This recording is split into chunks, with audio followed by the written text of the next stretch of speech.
Hey, this is Michael from NCY Store, and we're getting started right now. What I decided to do first is go ahead and pretty much wire these up. I took the back tail light housing just to make sure that this is enough slack. I believe that the lights are going to be mounted right here, the two signal lights on the left and right, and then also the front. So they'll be pretty close. So I think this is enough slack for it. So I didn't have to make an extension wire for this one. Now this one I did have to use a little bit of extension wire. I actually took it from the GY one. This is from my running tail light right here. You can see from the bottom. You can see there.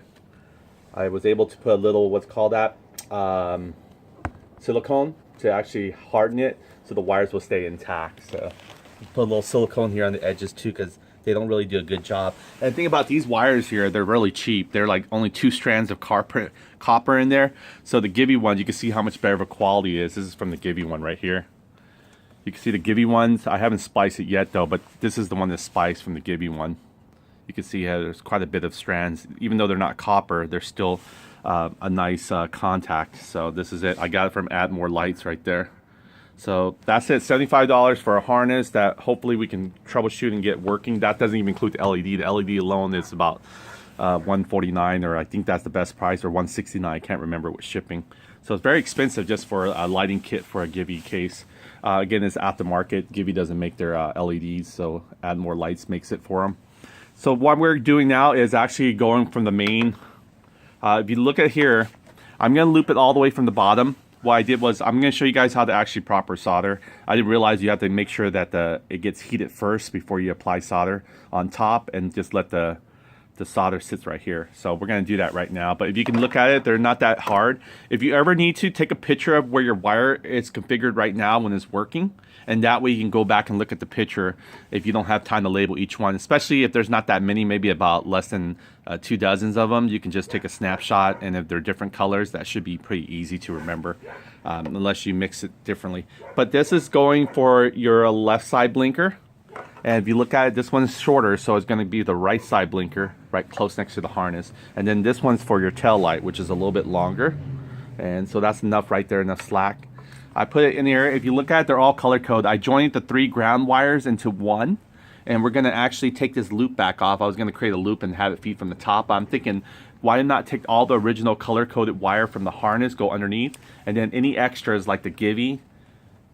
Like the GY here has multiple wires, and then the tail light here has 3 because it's a 3-phase. It runs the light as well as also when you hit the stoplight, it makes it brighter. So the same thing with the tail light. You look at the tail light for this one, the long one, you can see it also has 3 wires too. You got an orange wire, a green wire, and should be another wire. Okay, I'm sorry, I'm looking at the left-hand blinker here. Let me find that tail light again. Okay. Where's that tail light? It can just disappear because I soldered the ground of it, so I had to trace it back. So, oh, I'm sorry. This is probably the tail light. No, I'm not. No, this is not the tail light. The tail light is this. This is the tail light here. Actually, it's a little shorter. So if you look at the tail light here, this is the tail light. I remember because the Sylvania is different than the other aftermarket LED. So this Sylvania is still a little bit shorter because the tail light only comes to here anyway, so there's no problem. But if you look at it, it's a 3-phase tail light. So keep on holding the wrong one. Let me grab that tail light and stick with it, okay? Here we go. You can tell by the base of it right there. There's 3 color codes wire. I remember siliconing it. You have the ground wire.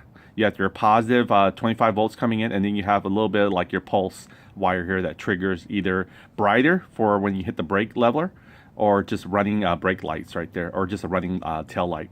So that's why there's 3 wires coming to this one bulb, because it does 2 functions. So you can see if you trace it back, you can see here, there's a pulse wire, there's a 25 positive wire, there's a brown wire. I put that a little red one because, you know, we don't have that much silicone tubing of different colors, so I try to mimic as much as I can. The green, of course, we have, so I put that for the ground. So that's it. That's for 3 wires. Now I'm connecting the final wire here for the left turn signal. So I'm going to go ahead and I'm going to show you here how I do it. I'm going to try to set the camera in an angle where you can see how I'm working with it. So let me go ahead and set this aside here. Oh, by the way, we also troubleshoot the idea of why our LED in the front doesn't work. It's a running light, but it actually turns on the main running light only when you actually have the engine started, meaning not just turned on, but actually running, because the stator needs to kick in. I think it does that so it doesn't draw too much of the battery. I can show you that right now, actually, before we start the soldering. So we're going to take a voltmeter and take a measurement of it. So there we go. Connect here our negative with our negative, and our positive with our positive here, just to make sure we get the color code right. Okay. Let me untangle this mess here.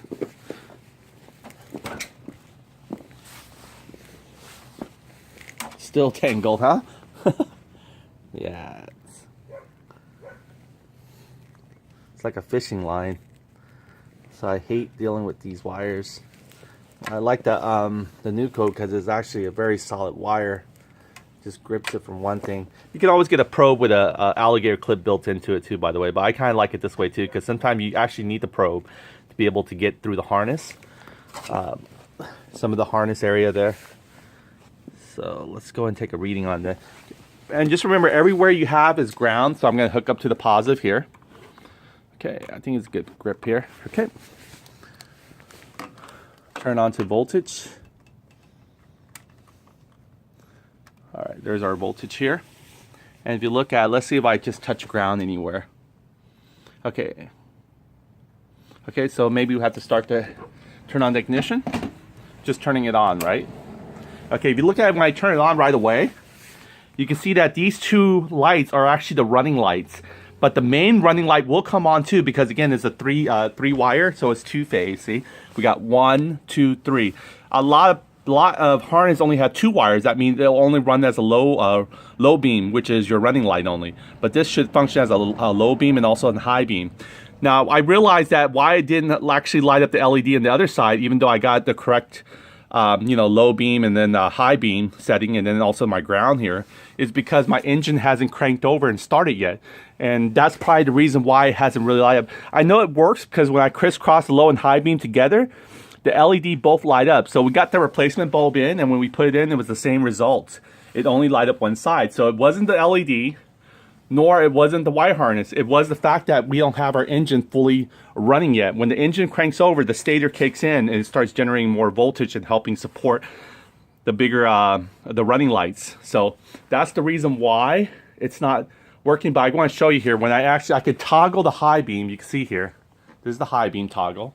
And when I push it, you can see the lights on that one as well, see? And you can see it light up, right? See that? It's lighting up from the back side. That's the high beam because it's facing up. We were looking down. Okay, so let me go and toggle that. You can see the switch here. I can toggle, I can push the switch. When I push the switch, you can see it bright, see? And then this also indicates right there is a high beam. Okay, yeah, now we're going to measure the voltage now. Now everywhere we touch on our scooter should be grounded. So even the chassis here, let's check it out. It should read our voltage if we have a good, penetrating through the paint, of course. Let me go and test the rectifier. See, I touched the rectifier and it's 9.62 because it's solidly ground to that one. Okay, I touched this rusted area here, clamp it on there, and there it goes, 9.62. Okay, now we're going to test to make sure that our ground wire, so this is what happens here. So we're testing our ground wire. Without the ground wire, it's not going to get power to the bulb. So by the way, the green wire needs to parallel back to the bulb or the device that you're working on. So you can see here is 9.60 volts. Okay, so when I hit the high beam on, let's see how much of it draws, okay? See if I can do it both here. So when I hit the high beam on, okay, here we go. You see the voltage there, right? You're going to be able to see the light too flicker. Okay, right now the negative leads on the ground of the bulb housing. So here we go. See how it draws the current a little bit? You can see that. See. Okay, now what we're going to do is just test out the other line. And we're just checking for continuity right now. So we're going to go ahead and test out this one right here. We're putting it to ground to the positive. Okay, we're testing out one of the other leads here. Okay, let's go and check out the high beam again and see what our voltage reads. And let's see if it lights up. See, it still lights up. See right there, that's actually really much of a low beam. You can see the voltage is very low. And then the other one is supposed to be our high beam. So I'm gonna go ahead, I just moved the contact if you can't see it. I just moved the contact from this one right here, and we're gonna move it to that one right there. So there's only 3 contacts, including the side ground, okay? So let's go ahead and I'm gonna hit the high beam switch again. You can see this voltage is full, it's not the 8 volts. This voltage is the battery full potential right now. Okay, so I'm gonna hit the high beam. See that? Look how much it draws, see? It opens the line up, and it takes it right there, millivolts. So that means it's working. So when it's not being toggled for high beam, it goes back to its normal voltage balance. See there? And now, for me to actually make it work for both LED lights, I'm going to toggle the high beam switch here. Okay, you can see there's lighting up that right there, the indicator. You can see here it only lights up one, right? Only one side. But the minute I switch it, I'm going to switch the leads here. I'm going to switch this one left and right to swap it. I'm going to swap it. These are high and low beam, but I just kind of did it for simplicity. Okay, I'm going to switch it, and you can see here. I'm going to get this. I'm going to get this guy situated here. That way you can see me switch it. Sorry, I'm moving around a lot.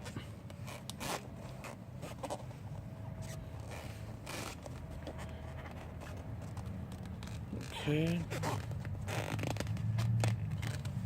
There we go. All right, so I'm going to switch it now. You can see me switch it. So I'm going to do, you need ground because ground is during your negative path. Electricity needs to flow. It needs to make a contact because there's no ground on this bulb unless you introduce ground. So on the side right here, that's your ground right there. Okay, so three-phase wire. That means it does dual purpose for low and high beam bulb. Even if you buy the right bulb and you only have 2 wires there, it won't work. You won't be able to get high beam. A lot of people have the H7 and they only have 2 connections to it or 2 wires going to their base. Normally it does only one function. It's going to be pretty much producing just a regular driving light, and then if they have 2 other smaller running lights, those will actually trigger as high beam. That's how it probably would work. Case of other scooters. So for me, the high beam actually comes from the same bulb as the running light bulb, the main one. So the other ones will always turn on. There's the smaller ones for running lights. Okay, you can see here I swapped it. I put, well, you can tell there's an L there, and then this one's the R, so I'll twist it around so you can see that I didn't swap the side or anything like that. Okay, here we go. Actually, it's just a rubber boot. I could just twist the rubber boot. There we go. I'm twisting the rubber boot so you can see it. And we're actually ordering some other ones as well. We're going to test out some of those fan projector ones and see how they do. Now, I want to show you now when I trigger the high beam, you can see both LED lights up right now. Here, I'll hold it. See, look at that. Both of them lights up, right? See? Now, it's not supposed to be wired that way because normally the running light when the engines turn on is already on one side array. One side activates for a running light, which is a lower, and it's kind of like a little bit more dimmer because it's lower voltage. But when the higher voltage one, the other side should turn on. So the wiring in our bulb is correct. They're both good and functional. It's just that scooter hasn't been started yet. When the stator kicks in, it's going to generate the proper voltage to say, hey, look, we got enough plenty of voltage now. We're charging the battery, so you can go ahead and use the running light at your leisure. But right now, it's almost like a safety, so it doesn't actually draw so much battery, because you could have wired it directly to the battery and always have the high beam or even the low beam turn on, but you don't want to do that for reasons of draining out your battery while your scooter's not on yet. So this is correct. So we're going to move that back to its proper slot, and we'll just wait to get our scooter timing correct, and then it'll start, and you're going to see the running light work as it should. Okay, so that's the reason why our running light didn't work, is due to the fact of our scooter hasn't really started yet. A lot of people don't take notice of it. They thought that the running light always will come on, but they don't realize that the running light might not be the main light. The running light that always comes on for me when this scooter is actually in the on position, it's only these small ones right here. These 2 small ones you can see right there on the other side too. Yeah, it looks aggressive, doesn't it? Now, another thing I also found out, right? Remember when we took the ignition base here off and we saw that little metal tap? I just remember now that this mechanism, if you turn it the other way or like this, Wait, I'm sorry, you didn't see that. Okay, so this one's to turn a scooter off, right? But the minute you actually tilt your handlebar further, like this, and then you kind of go like this, you lock the handlebar in place. You remember? Okay, now you can't get your key out, but let's see if it locks it. Okay, this hasn't locked it yet, but let's see. Okay, so I believe it's like this way right here. It will lock the handlebar in place. So what it is I think there's a little slot in here that actually, when it picks up on the handlebars, it locks it, so people can't just steal your bike and go straight. You know, they'll have a harder time because it'll be just like the wheels turning this way all the time. So you can actually turn your handlebar a certain angle, and then I guess you twist your ignition to lock it, and then you could pull out. Normally you could pull out. Let me see. Okay, let's see if this locks it. Okay, this doesn't lock it either. But yeah, it's supposed to lock it in place. Maybe I have to get everything situated first. Let me try the other side, okay? Okay, here we go. There we go. Look at that. See, you can't move it. It locks the wheel. You can see the wheels bent it, turned it. See? That's what that mechanism was for. We thought it was just trying to make contact. When we took the key out, it extracted. Remember, it kept on pushing toward a little bit like this. It came out like a golden plate. So there it goes. That solves the puzzle of that question. I was just thinking back. I'm like, wait a minute. What is that thing for? If it's grounding it, why ground it when the ignition's off? It should be starting to ground it when everything's turned on. So that's the reason why. Okay, now I gotta get my thing back. Okay, there we go. I got it back. Sometimes you have to twist it all the way back to lock it. So then that thing, when you turn on the key, it extracts back that little piece of metal, you know, sort of a connector there, like the round, you know, it looked like a nickel size, you know, rod that was going through it. So that was that. So we figured that one out. So again, we figured this puzzle out because everyone assumed that this should always work. It could be the wire harness, could be no voltage, could be the bad bulb, but it wasn't a bad bulb. You can see both LED light up when I cross-reference the wire.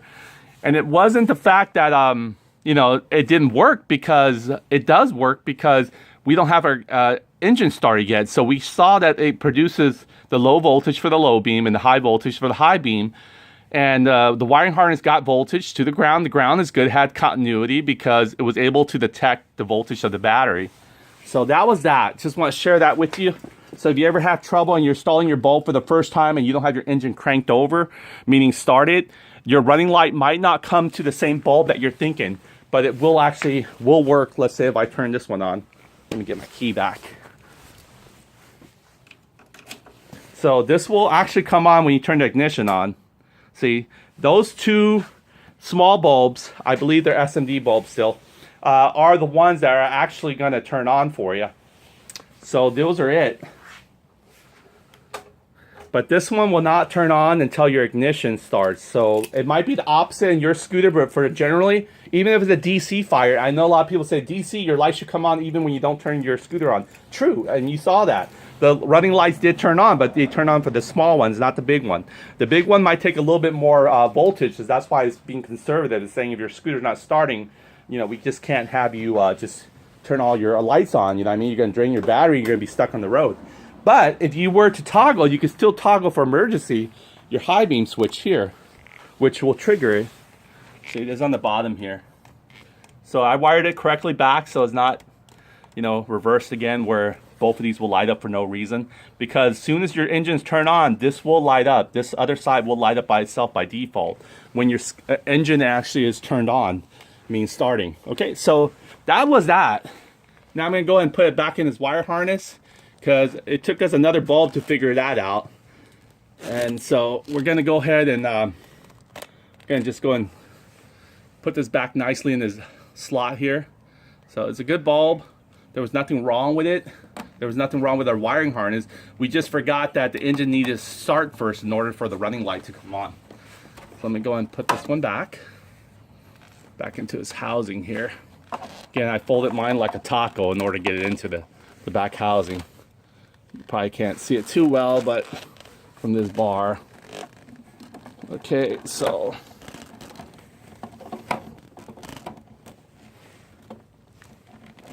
give me a second here. Turning it around. I want to make sure all my wires are intact. Let me go ahead and push. Oh yeah, they're pushed all the way in further. The ground wires took a little bit of beating here. but it's okay. Okay, so again, we ordered the ones with the fan in the back, and it also has a little bit of sort of an amplifier to keep the current consistent. So we're going to see how that one works actually. So let me go ahead and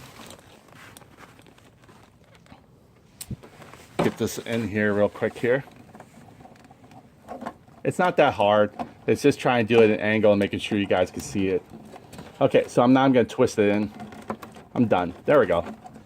And put the weather cover back on it. So this has plenty of room. If you look at it, when the fan one comes in, you can see how deep the bulbs are. You can see there, I got a lot of space. It looks like maybe a good, from the bulb, not touching the screen, a good 4 inches clearance there. So the heat won't do anything bad to it. You can see there's a lot of room right here. And then also on the back side of it here, you can see it's quite a bit of space too. See there, I peel it off. Now, if it does, the fan does need to have some more ventilation, we'll just take this, protector seal off. There's no way that water just all of a sudden just comes right pouring directly into this bulb here. We got so much cover on the very top in the housing, so that helps out a lot. So we're gonna go and close this up, and you can see here there's a little top area here. We're gonna move it, twist it. So this scooter is just very simple. Once most of the housing here gets off, it's very easy to change. Everything is just very simplified. I kind of like it that way. Okay, let's go back into our soldering and finishing up on tapping that that wire there so we can actually start putting it in. So let's go and turn off our key first. I have a habit of just leaving my battery drained out. All right, so here we go. So what I'm gonna do here is finishing up. Now, I got an idea already how the wire is gonna loop around. So that's why I didn't want to crisscross too much. I put this one over the blue because the blue is gonna come first. It's gonna come in like this. So this is how it's gonna come in. You got the yellow one. Yellow one's gonna loop in like this. I mean, the brown one comes to the very farthest here to the left. And then next the yellow one. And I believe next the blue one. And then next is gonna be this orange one. Now the green one is gonna come right here already. It's gonna come to the farthest left actually, is the green one. And even though there's a green wire harness coming here, it's still connected through the loop, so we're no problem there. And then what I'm thinking of doing is connecting the simple smaller tail lights and stuff, the extras, let's say, not for just safety, but just for more aesthetic as well. We're gonna go ahead and just tap them to the very top, and then we're gonna flex this down, and then we're gonna tie strap it. It's gonna look really nice. I think it's gonna look much more cleaner, more professional, let's say. But in the meantime, let's go ahead and get that started. I'm going to go ahead and show you guys the proper way to solder because I didn't do a good job last time and I felt really bad about it. And I felt like I just wasted viewing time for most of you. So I'm going to do my best here. I'm going to try to bring the leads close together. And again, you're going to plan where you're going to do this at. So let me go ahead and get this out of the way. Any other wires is not called for. Just going to go ahead and straighten your wires up. You see there, I cut very little. I cut about maybe a good centimeter. It's not a lot. The reason why is I'm almost like low on wires range, so I just don't want to do that much more. See here, I twisted it. Let's go and give this one a red one or an orange one. I think we have an orangey reddy one, so we'll use that one. Be careful, you don't want to get your heat shrink too close to it. So go and give yourself some slack. Either bring the wire from the bulb over closer or near the wire harness. It's good that it's leveled like this because I can bring my soldering straight up to it. So I'm not going to use the whole thing. I want to cut a little bit off of it. I realize this actually cuts really well too. So let me go and take this to rest and give this a cut. There you go. Snap. 2. I just used a really short one. The reason why I don't put a long one is because I might need to stretch the wires apart. And I don't want to have to worry about the heat shrink being, in the way. So right now it's still in the way, but okay. So what I do is I flex it outward so I can get the heat shrink out of the way. If the heat, actually, you know what I could do? I could put the heat shrink afterwards if it might get ruined to the thing because it'll still fit it. So let me go ahead and, you want to get a little dagger because again, these holes here are not that big. You can see that I got to fit them into these holes. They're the same size of holes in the bottom, and then you tighten them in. I mean, not Philip, but flathead, tighten them in. Okay, so here we go. Want to get our solder ready. at the same time. Okay, so this is our solder. And there's a difference between having the wires heated up versus having a cold solder where it looks like you're covering the whole wire up with good solder, but you're not. It's not making good contact. So you want to make sure you heat the wire up really well.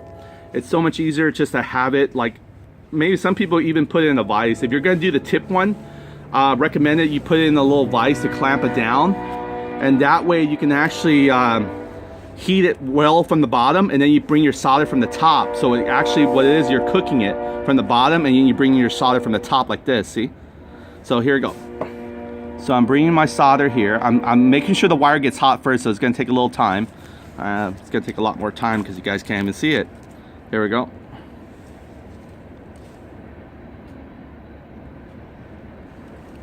Sorry, it's kind of blurry.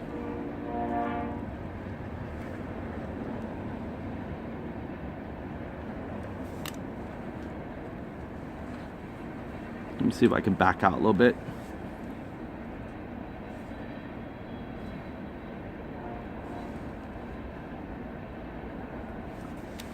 Okay, let me see if I can get in a little closer.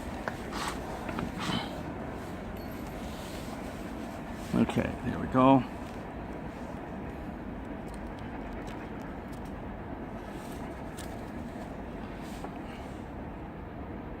I don't know why. There we go. That's a good one. Much better. Okay, see what I'm doing here? I'm just having it lay on the... I do want to put some pressure, but at the same time, I can't just do that right now because... See that? You want to get the wires heated first. If you notice there, I'm not trying just to put the solder to make it coat and make it look like it's got great solder on there. I'm actually heating the wire. You can tell that wire start heating to the point where you can see this heat shrink actually start shriveling because the heat is transferring. But that's good though. So it's, and then you want to make sure your solder's tip is very hot. And it's been on pretty much for a good 20 minutes now, so it should be pretty well ready to go.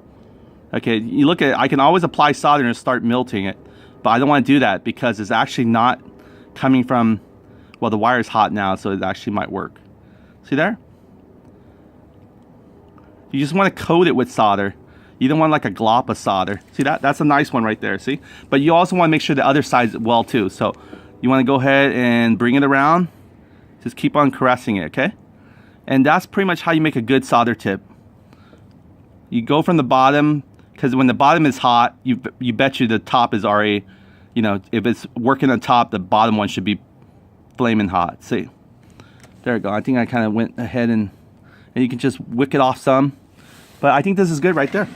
So that's it. See, it shouldn't take you more than seconds once the tip gets heated and everything like that. So right there, you can see that both joints are connected properly, and the heat shrink, you know, didn't take too much of a beating because it was going to, but it wasn't hot enough to prolong it. And then that's it. So you can see the other side, very clean, right? See that? Very clean. And that's good because what we're going to do is we're going to feed it in here. And once it goes in there, we're going to screw it in. Sorry. Once we put it in here like this, we're going to jam it in because it's solder. We're going to jam it in much as we can, all the way in much as we can. And then we're going to screw it in. Now, what I do is I just use the heat shrink for a little extra hold, you know, just to help the wires, not so much pressure on the soldering joint. So what I do is I move the heat shrink a little bit closer to this part right here, just a little bit outside a little bit where it kind of concaves in, and fire it up. Dynamite. Here we go.